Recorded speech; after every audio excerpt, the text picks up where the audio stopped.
দুর্নীতিতে এই যে আমরা চ্যাম্পিয়ন হলাম, প্রত্যেকটা দুর্নীতি তো শুরু হয় মানে প্রথম থেকে শুরু হয়, তারপরে শেষ পর্যন্ত গিয়ে বিরাট একটা মহির হয়ে পরিণত হয়।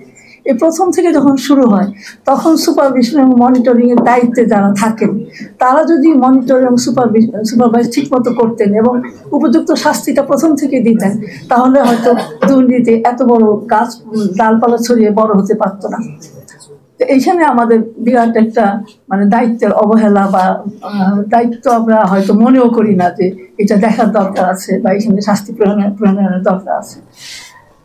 দ্বিতীয়ত, বাজেটে অনেক বঞ্চিত মানুষ আছে, তাদের কাছে বাজেট হয়তো কোনো প্রত্যাশায় নিয়ে আসে না। তার মধ্যে একটা হচ্ছে চা শ্রমিকরা, তারা সবচাইতে নির্যাতিত। তারা বোধহয় দিনে একবারই খেয়ে থাকে এবং তাদের ছেলেমেয়েরা শিক্ষার কোনো সুযোগ পায় না। তো এই চা শ্রমিকদের জন্য বাজেটে উপযুক্ত বিধান রাখা দরকার এবং চা বাগানের মালিকেরা যে প্রফিট করে সেই প্রফিটের একটা অংশ তাদের বেতন হিসাবে, মজুরি হিসাবে দেওয়া দরকার। কারণ তাদের শিক্ষা, স্বাস্থ্য এই সমস্ত কোনো সুযোগই তাদের নাই। এবং আমরা যেহেতু দূরে থাকি, আমরা যেহেতু সমাজের একটা ওই অংশকে আমরা কোনো গুরুত্বই দেই না, হয়তো সেমিনার সিম্পোজিয়ামে কিছু কথা বলি, এই জন্য তাদের জীবন দুর্বিষহ হয়ে আছে।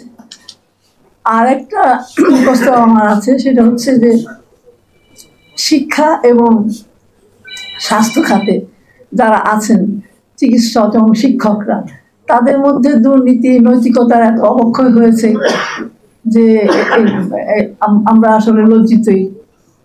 এইখানে যদি যারা বিত্তবান ব্যবসায়ী আছেন, তারা যদি শিক্ষক এবং চিকিৎসকদের জন্য একটা ইনস্টিটিউশন করেন যেখানে তাদের সারা বছর ব্যাপী নৈতিক এবং টেকনোলজিক্যাল বা জ্ঞানভিত্তিক শিক্ষা ট্রেনিং চলবে এবং সেই ব্যবসায়ীদেরকে সরকার হয় ট্যাক্স হলিডে দিবে বা সামান্য হারে কর দিবে, এই ব্যবস্থা করলে আমার মনে হয় যে শিক্ষা এবং চিকিৎসা ব্যবস্থায় কিছুটা পরিবর্তন হলেও আসতে পারে।